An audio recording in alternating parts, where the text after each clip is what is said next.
dikelompokkan karena dua pasang sisi sejajar, lalu diberi nama kelompok jajar genjang. Jajar genjang. Segi empat itu bisa dikelompokkan hanya sepasang saja, tidak dua pasang. Hanya sepasang yang sejajar. Nah, ini diberi nama trapesium.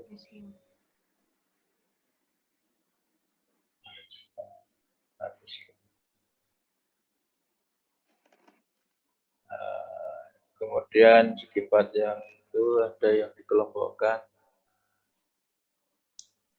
tidak punya, ya, tidak melihat kesejajarannya, tapi melihat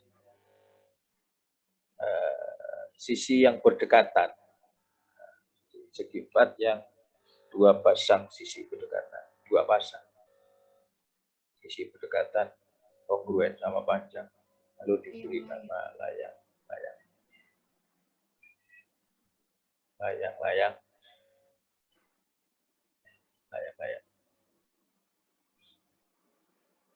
Jajar genjang.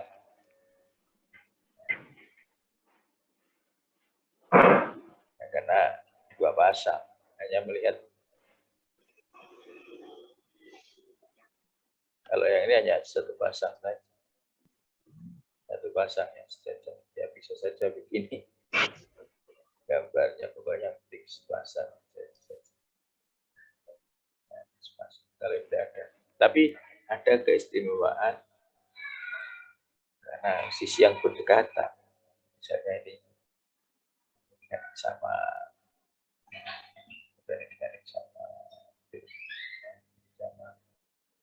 layang-layang. Nah, apakah ada yang lain segi batu? Ada. Segi batu lain yang tidak termasuk jajar genjang, tidak termasuk trapesium, tidak termasuk layang-layang, sembarang. Nah, yang jajar genjang ini ternyata ada salah satu di antaranya itu siku-siku, gitu, memiliki satu sudut siku. Tapi tetap bahwa ini punya dua pasang sisi berhadapan sejajar. Karena dari sana. Jadi kalau dipilah-pilah itu ternyata ada yang siku, gitu, satu sudut siku.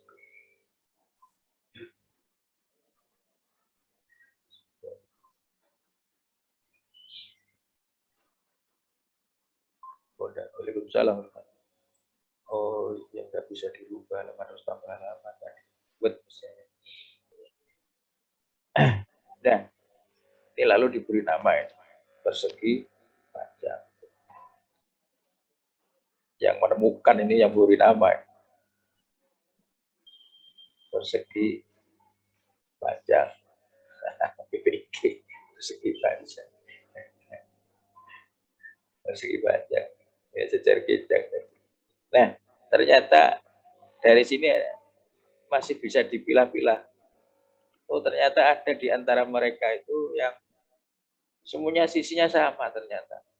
Jadi di samping dia dari dua pasang sisi berhadapan sejajar, dua pasang dan siku, ternyata ini sama semua. Ternyata sama semua saja. Nah, ini dinamakan persegi.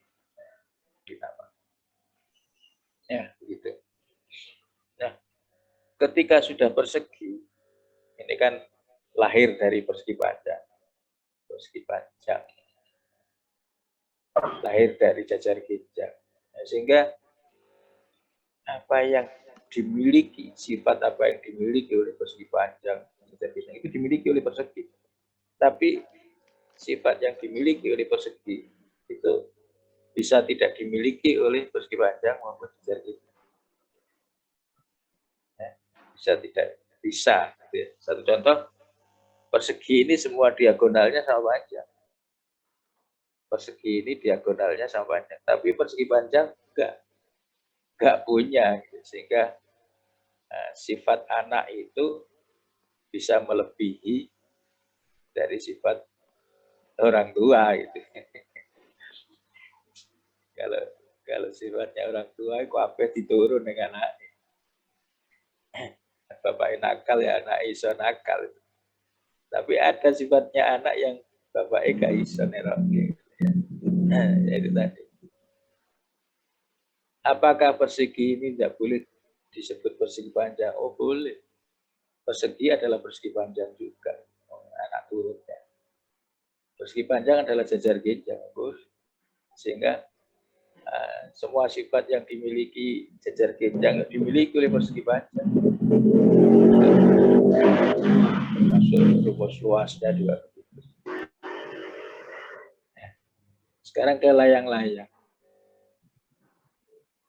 Apabila segi 4 itu begini, sisi berdekatan ini keronggoan ini, oh ini layang-layang, sudah namanya layang-layang. Apakah ini bukan segi 4? Ya segi 4, tapi sudah punya nama lahir lalu diberi nama layang. Kemudian layang-layang ini turun. Gimana kalau semua sisinya ini sama, semua sisinya sama. Jadi ada layang-layang yang semua sisinya sama. Ini sama, ya.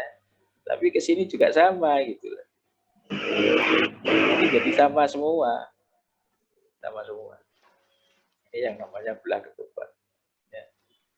Belah ketupat. Belah ketupat. Tapi ini layang-layang. Rumus apa yang dimiliki oleh layang-layang belah ketupat? Iya. Tetapi yang tidak sama apa? Belah ketupat punya, layang-layang tidak punya. Belah ketupat ya diagonalnya saling membagi dua. Tapi kalau layang-layang kan tidak.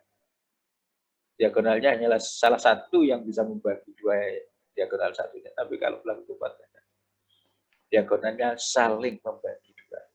Nah, apakah belah ketupat ini tidak ada yang macam-macam? Oh, ada macam-macam. Belah ketupat yang siku ada. Nah, sehingga dari belah ketupat yang siku itu ke sini. Nah, belah ketupat yang siku itu namanya persegi. Jadi persegi itu bisa lahir dari persegi panjang, jajar genjang. Persegi itu bisa lahir dari belah ketupat. Sehingga apa-apa yang dimiliki oleh belah ketupat dimiliki oleh persegi. Kalau begitu persegi punya rumus luas dua. Rumus luas dari persegi panjang, rumus luas dari belah ketupat. Sehingga kalau ada pertanyaan persegi dengan diagonal 10 cm. Persegi dengan diagonal 10 cm. Berapa luasnya? Nah, itu tidak harus mencari berapa panjang sisi persegi. Dia langsung pakai rumus luasnya belah ketupat. Oh, diagonal kali diagonal bagi dua. Jadi kalau persegi yang diagonalnya 10 cm, berapa luasnya? Ya 10 kali 10 bagi dua. Gitu. Begitulah.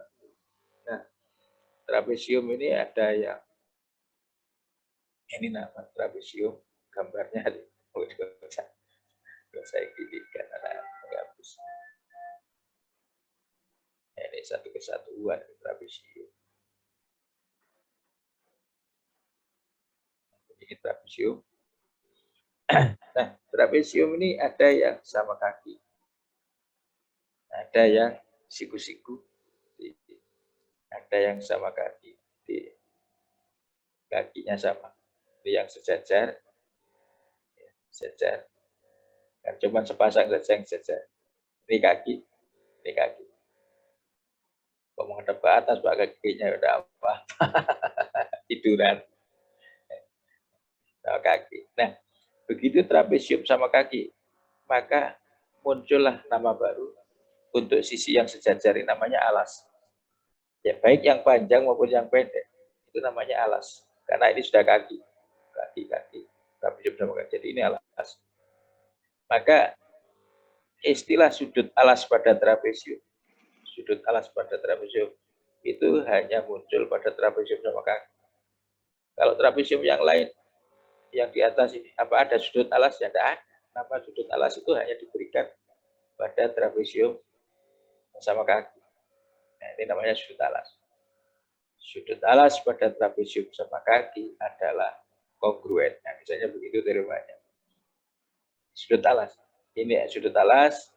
Jadi 1, 2 ini sudut alas. 3, 4 ini juga sudut alas. Dan ini sisi yang sejajar disebut alas. Karena yang ini leg-leg kaki-kaki. Nah, tapi kalau yang siku, ini sejajar. Nah, ini saya balik aja gambarnya.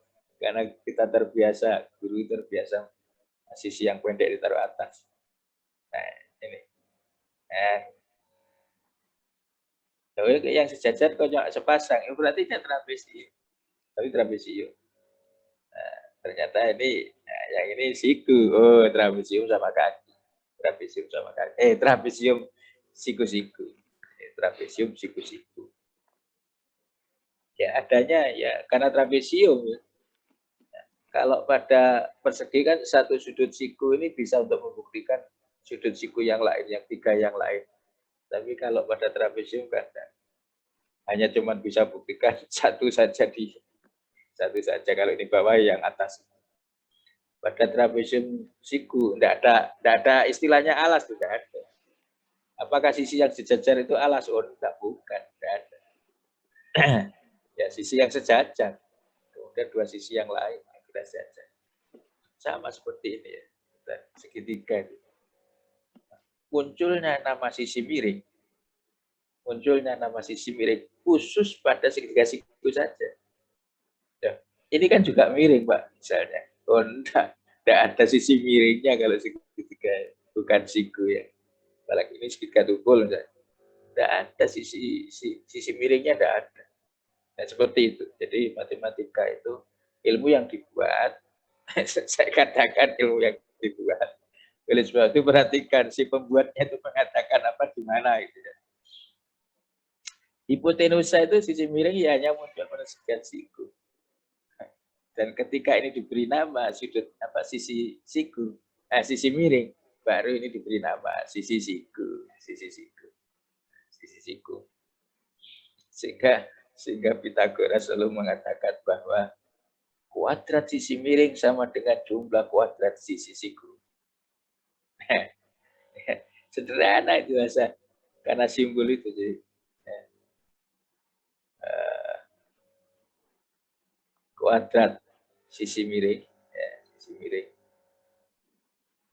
kuadrat sisi miring sama dengan jumlah kuadrat sisi siku. Nah, ini sisi sikunya, sisi siku.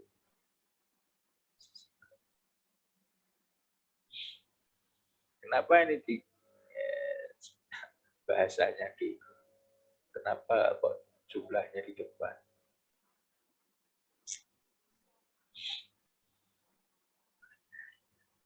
Pythagoras.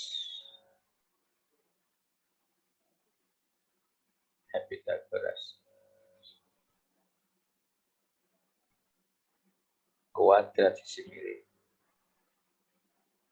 Kuadrat sisi miring.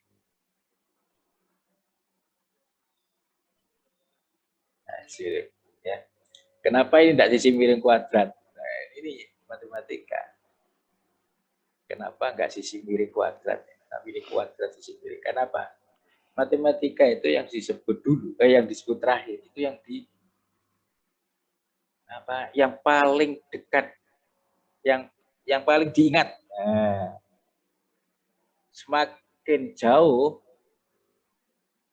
itu semakin tenggelam.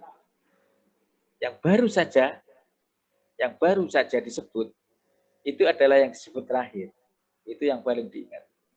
Nah, sehingga kuadrat sisi miring, dia akan ingat sisi miringnya mana sisi miringnya. Kalau sudah ketemu baru dikuadratkan. Di matematika itu dari belakang. Kuadrat sisi miringnya mana baru dikuadratkan. Ini matematika, ini perjanjian, bukan mengada-ada, karena bahasa Indonesia begitu. Contohnya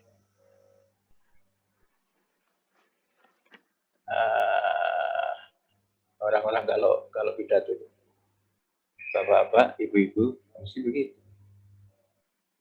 Ya, bapak-bapak, ibu-ibu. Kan begini, kenapa enggak ibu-ibu, bapak-bapak? Enggak, bapak-bapak, ibu-ibu. Karena ibu-ibu ini ya disebut terakhir yang paling diingat. Anak itu paling ingat yang ibu-ibu. Yang bapak-bapak enggak. Dan keistimewaannya kan ibu-ibu disebut 3 kali baru bapak. Surga ada di telapak kaki ibu. Sehingga ibu disebut terakhir supaya yang paling diingat bapak-bapak, ibu-ibu. Nah, matematika mengikuti itu. Apa yang disebut terakhir itulah yang paling diingat daripada apa yang disebut dulu-dulu gitu loh ya. Sehingga ini sebelum saya lanjutkan Pitagoras. Sehingga kalau ada 3 kali 1 kapsul. Nah ini. Perkalian di dalam matematika itu bisa pakai silang, bisa pakai titik, bisa tidak ada tandanya, silang maupun titik, tapi perkalian ya. Perkalian. AB. A kali B. AB ini A kali B. Oh enggak Pak, ini A-nya 4, B-nya 2, 42, enggak bisa. Kalau ini kan satu kesatuan memang 42. Tapi AB bukan A10B ini, bukan AB. Sehingga A kali B. Jadi di sini perkalian. Nah, maka kapsul ini yang disebut terakhir, ini yang didahulukan. Apa artinya? Apa artinya? Masa kalian harus cari 2 dulu, cari 1? Ya, cari kapsulnya dulu loh. Cari kapsulnya dulu. Cari kapsulnya dulu. Ini kan yang disebut terakhir yang paling diingat. Baru merepet ke depan. Kapsul sudah ambil 1. Tuh, kok ada 2? Oh, berarti ini sehari 2 kali, nanti ya sudah, nanti 1 lagi. Matematika kan begitu. 5.000 rupiah. Nah, 5.000. Tidak ada orang menyebut rupiah 5.000 atau rupiah 1.000. Ini rupiah ribu. Nah, 5.000. Nah, 5.000 rupiah. Oh, rupiah. Goleki rupiah. Ada dolar tidak mau rupiah. Jadi ini dulu. Apa yang disebut terakhir itu yang paling diingat, rupiah. Rupiahnya ketemu, cari yang ribuan. Cari yang ribuan. Ada Pak ini 10 ribuan, enggak, saya cari yang ribuan. Nah, ribuannya ketemu baru ambillah 5. Ya begitu. Itulah matematika.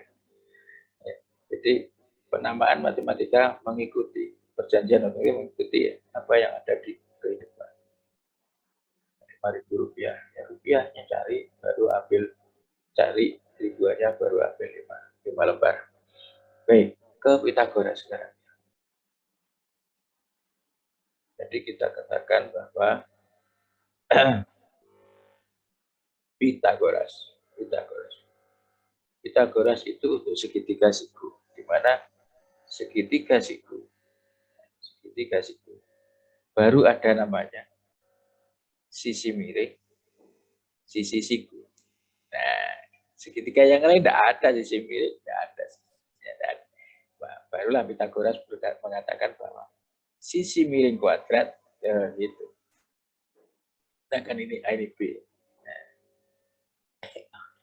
Lain di tumpu-tumpu.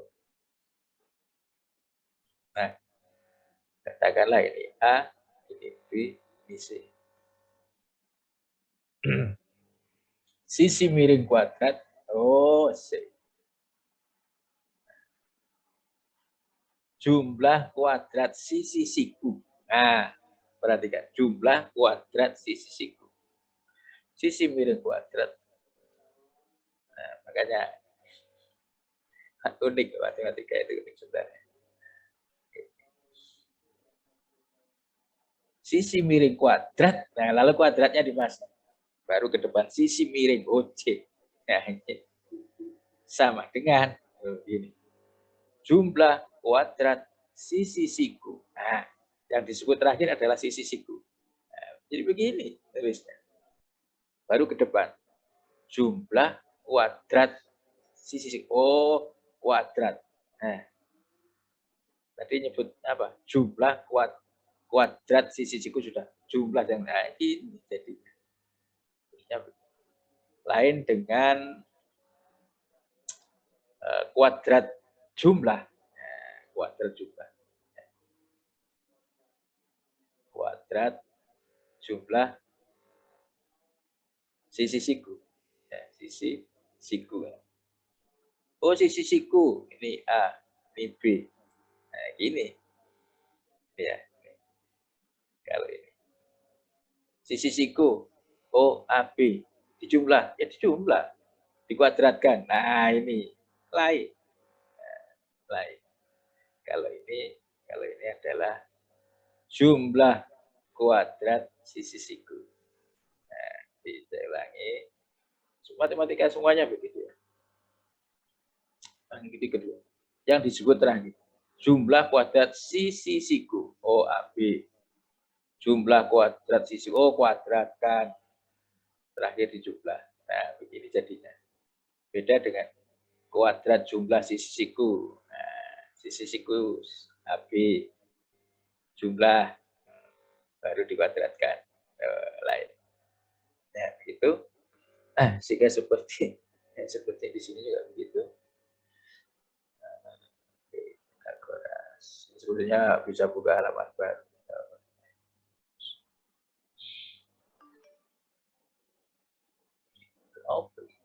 Oh, kontak. Ya.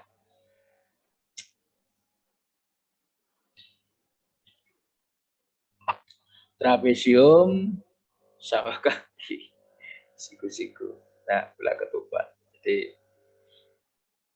ini sedikit tentang segi empat. Pada geometri ini urutan itu, saya katakan tadi ya urutan, tidak bisa diloncat-loncat, tidak bisa diloncat. Sehingga segitiga juga begitu. Segitiga harus dulu sebelum segi empat, iya karena memang segitiga nanti mau digunakan di segi empat gitu ya, membuktikan diagonal diagonal persegi itu sama panjang ya, pakai segitiga, kongruensi segitiga seperti itu. Nah, itu sedikit bahwa materi di geometri ini tidak bisa ditinggalkan. Tetap dipelajari walaupun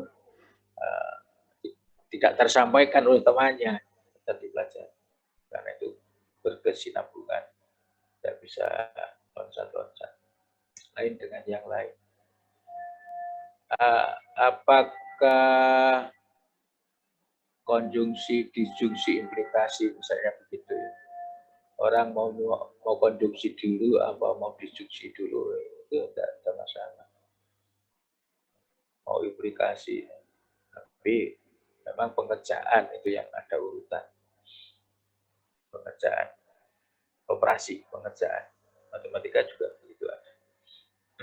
Ada urutan pengerjaan. Ya itu sedikit cerita, jadi kalian tidak bisa mempelajari apa yang hanya disampaikan teman. Tetap harus dipelajari sendiri apa yang tidak tersampaikan oleh temannya karena keterbatasan waktu. Nanti uasnya itu ya saya bisa 50-50 antara yang tersampaikan dengan yang tidak tersampaikan. Tapi soal tetap semua akan saya ambil dari buku itu soalnya. soalnya sadabrek kayak banyak banget, masa saya harus buat soal gak golek repot. Gak golek repot. Ya. Tapi bukan berarti soal di situ semuanya benar loh ya. Bisa saja karena perjalanan waktu saya kan juga tahun-tahun kemarin juga ngajar kebetulan pakai buku itu. Sebelumnya bukan buku itu ya, buku satunya. Kedua, setahun ya 2 tahun ini yang kedua, yang ketiga bukunya pakai itu, perjanjian dengan Pak Santo, dengan Pak Santo, kemudian Pak Irfan, kemudian yang Bondowoso itu sudah pindah ke buku Gustavo atau siapa dulu. Itu tidak semuanya soal benar. Saya baca soal, wah ini soalnya salah. Jadi bisa saya betulkan. Jadi yang jelas soal UAS juga soal ambil di situ. Saya ambil di situ soal-soal. Dan di situ tadi ada soal latihan, ada soal ujian. Bisa saja di soal latihan ambil, di soal ujian juga ambil. Dan ya dikeluarkan di UAS. Saya beritahukan begini untuk memotivasi kalian supaya soal-soal itu dicobai gitu ya. Kalau tidak ada motivasi begini, nanti soal-soal di situ tidak dicobai, malah cari soal di buku lain. Tapi buku lain itu bukan tidak penting ya, penting. Pengalaman saya kuliah di S1 dulu Jogja, kalau S2 jarang kumpul saya. Kalau S1 dulu saya seperti kalian adalah S1 senang kumpul dengan temannya, pergi ke kosan temannya. Tapi sekarang kan daring itu nggak nyaman untuk mahasiswa. Saya dulu luring jadi pergi temannya. Kalau S1 itu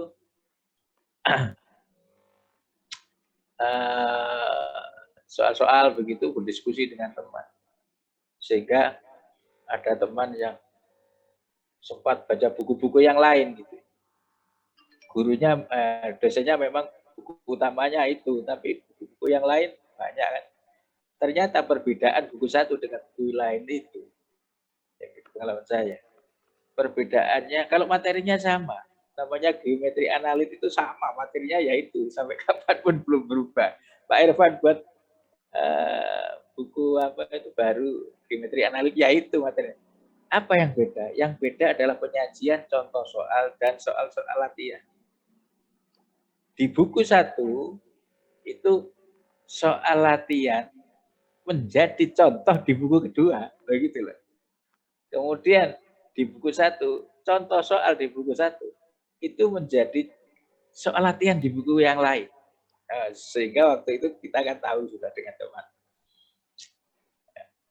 Ini tugas dari perpustakaan.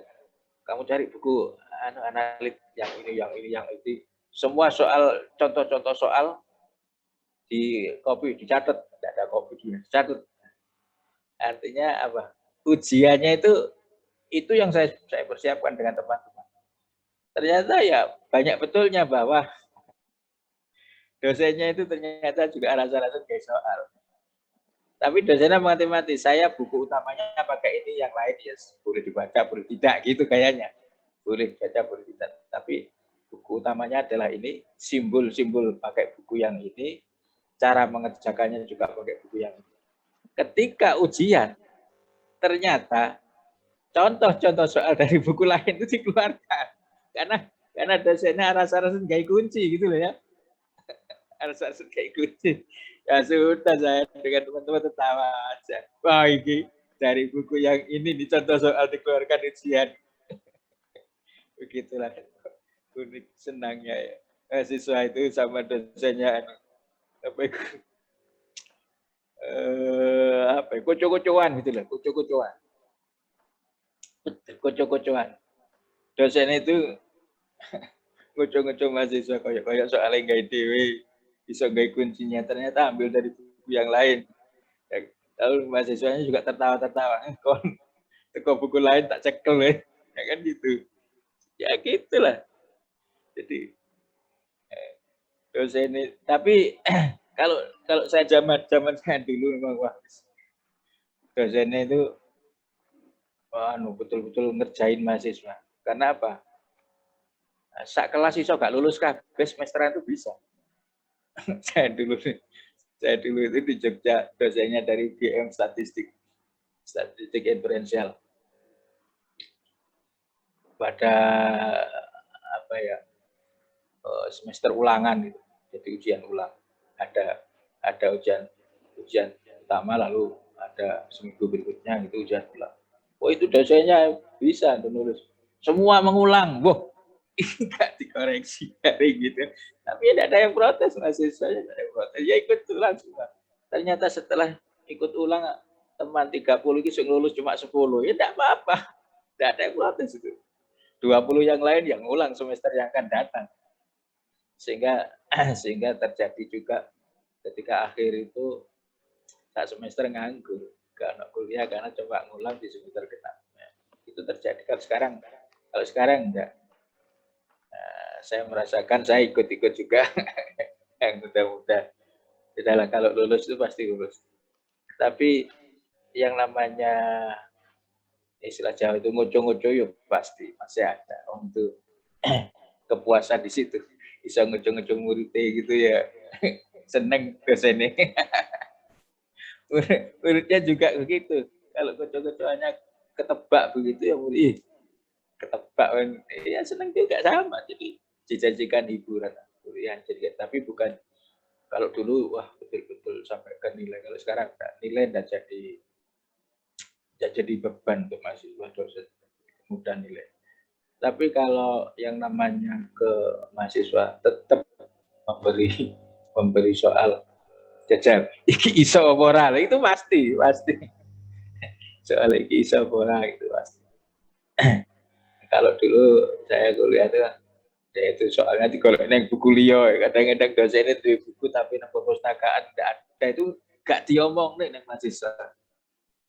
Karena dia kebetulan dapat buku di luar perpustakaan, mungkin dari luar gitu. Temannya yang kuliah di luar bawa buku anyar gitu, dia kopi. Kita tidak nemu dari di perpustakaan, oh itu ditok nih. Ya, kalau sekarang. Oke lah, tapi tetap rajin, jangan sampai lah jadi kalau nilai sudah pasti, cuman ya tetap kualifikasi, tetap ranking itu tetap ada, walaupun kelulusan pasti semua lulus, tapi ranking itu tetap ada. Siapa yang dapat A itu tidak sekelas untuk AKP, itu pasti kan gitu. Pasti ada yang A, ada yang AB, ada yang B, ada yang C. Kalau dulu itu seandainya sak kelas itu nilainya kurang dari 50, ya dikatakan sama dosennya itu semuanya tidak lulus gitu. Tapi kalau sekarang itu di-grade. Nah, jadi dimasukkan ke statistik. Saya mau buat nilai 4 macam. Berarti ada 4 kelas interval. 4 kelas interval. Nilai-nilai lalu di statistik.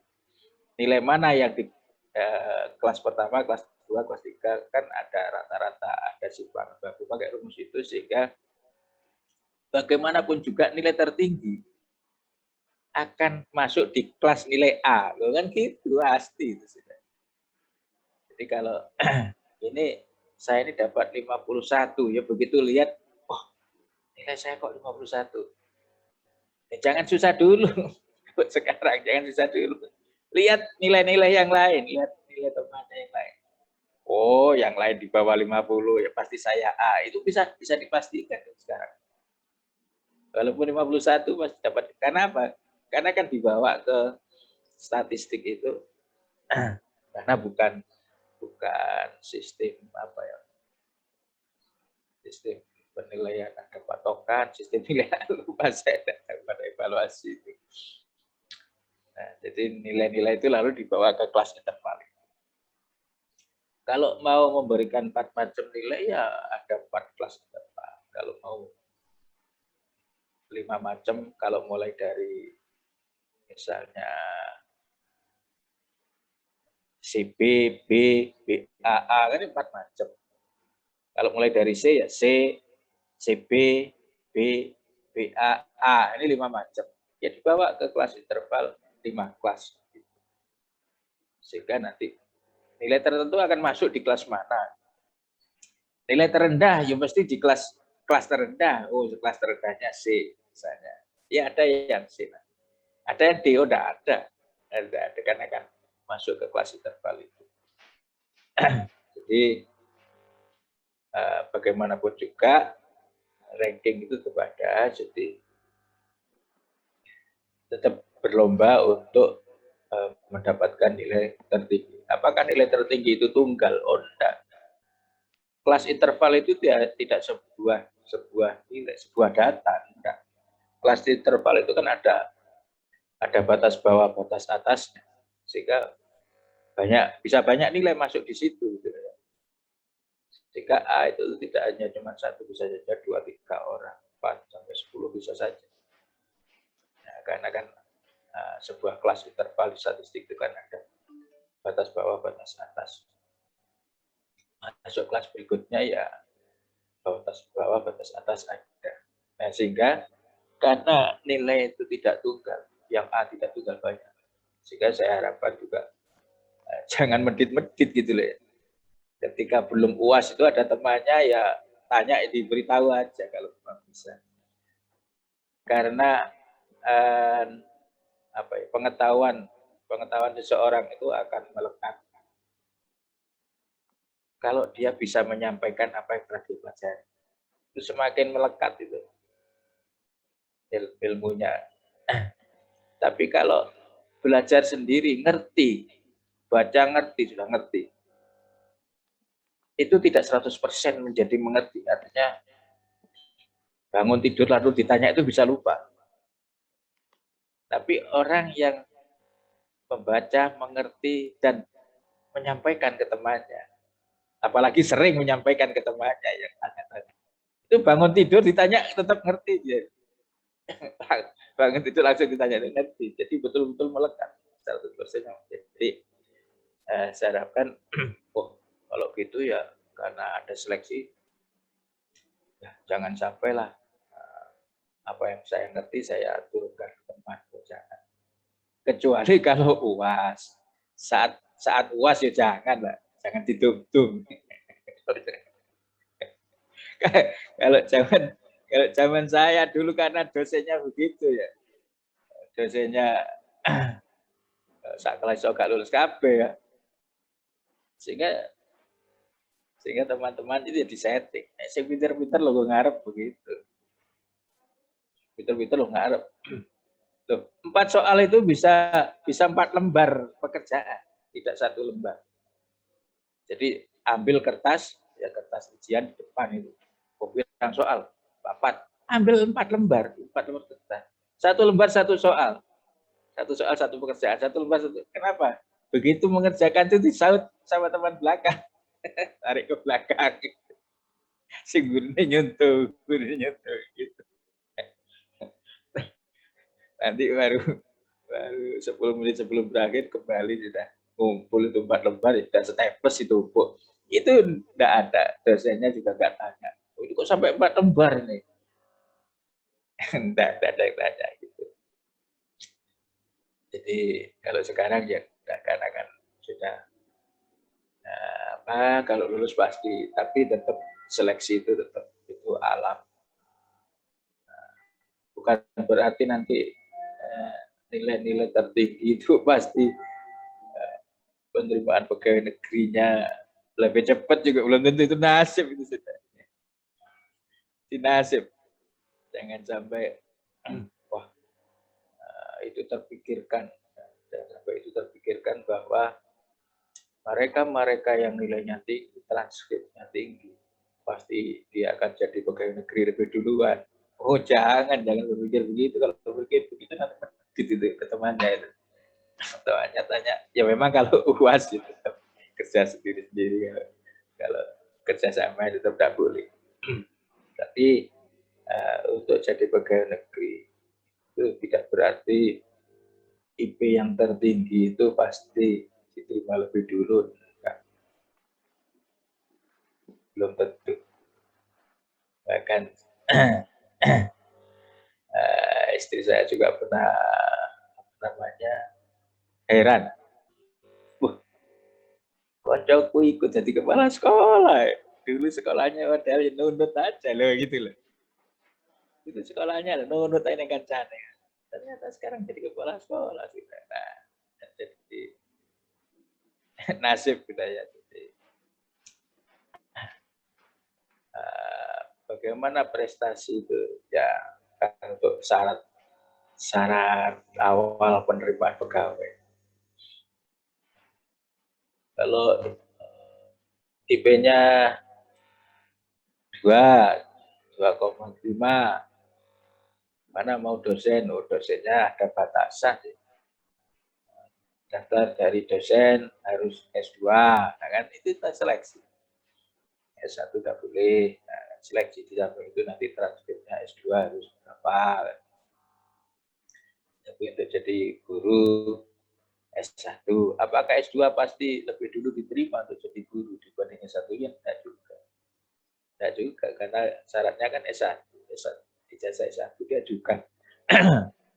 Kemudian, apakah IP-nya mempengaruhi? Tidak, begitu lolos administrasi sudah sama.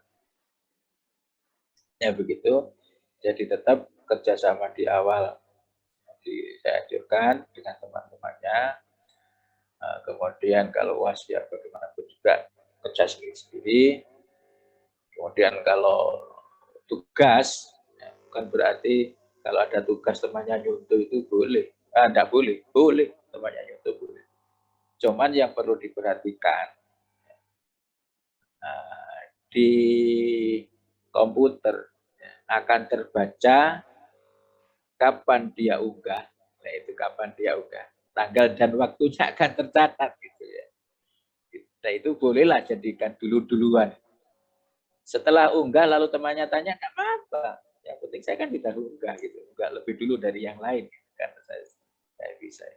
Karena tercatat unggahnya kapan. Nah, termasuk hari, waktu, terlambat tidak terlambat itu komputer akan mengatakan ini terlambat berapa menit. Bukan berarti tidak bisa unggah, tetap bisa unggah walaupun terlambat, cuman masuk ke terlambat. Ya, kekhawatiran itu dulu-duluan itulah bisa saja menjadi pertimbangan dosen untuk memberikan nilai. Ya, seperti pemberian beasiswa apa itu seperti yang beasiswa itu diberikan kepada IPK tertinggi, misalnya ya, tertinggi.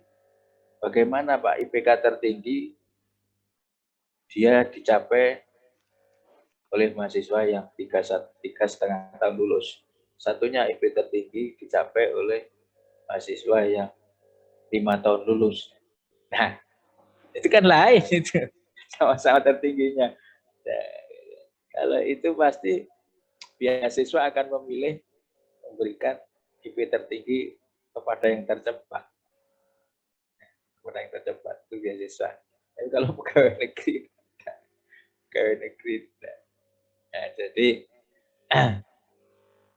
kalau begitu nilai tertinggi sia-sia Pak. Oh, enggak, ya tetap ada yang akan menggunakan nilai tertinggi dan tercepat itu tadi, tetap beasiswa tetap pakai itu. Nilai tertinggi tercepat akan mengalahkan dengan nilai yang sama tapi lebih lama. Ya, mungkin ada yang ingin ditanyakan, silahkan. Oh iya, cerita ngalor ngidul Kak, diselali apa sing cerita. Sehingga apa sing durung tak critakne. Lupa saya kalau tidak ada pertanyaan. Ini bingung apa cerita apa mana. Apa lain apa. Ya ini. Silahkan. Apa yang mau. Tadi berapa? 31. Ya 31.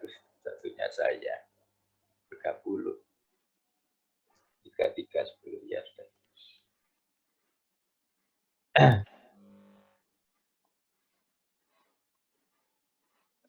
Ya, nanti kalau presentasi ya boleh mau pakai coretan-coretan.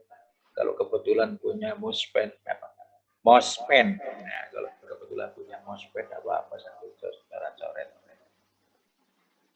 Karena kan teknologi informasi tidak melulu PPT dibaca gitu loh maksud saya. Sambil coret-coret juga tidak apa-apa.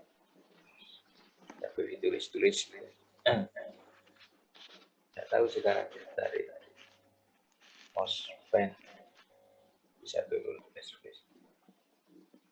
Silakan, mungkin yang lain mau ditanyakan. Saya belum tahu dari mana-mana ini.